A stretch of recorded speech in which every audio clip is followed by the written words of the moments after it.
Nasa loob na ako ng sasakyan guys, pero yung ulo ko gumagano, no?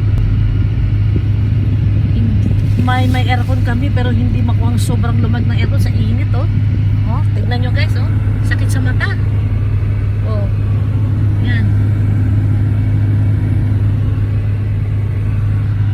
Pag lumabas ka, akala mo yung sinusundot-sundot yung balat mo ng ano, ng karayom na malalaking karayom na mainit. Ganon ang feeling, Diyos ko.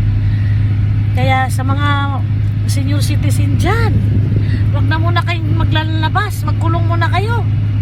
Diyos ko, baka bumaligtad kayo, ma-heat stroke kayo, kawawa kayo. Tsaka laging dala tubig. Katulad namin ngayon, walang tubig. Yung ano ko, laway ko na ano na, parang nanunuyo na itong driver ko. Di man lang nagdala ng isang tumbler na tubig. Hey. Buti na lang pauwi na kami. Pabalik na kami na Cainta para matapos na yung pinagawa kong kusina. Pinaayos ko yung bubong.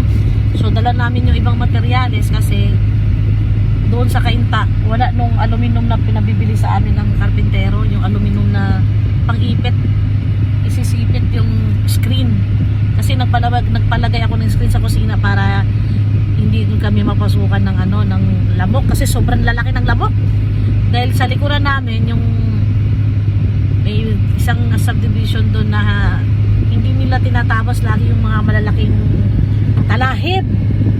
So kapag kakunting ulan lang, pag nabulabog, sus, ang lalaki ng lamok, ang sakit, magagat parang injection.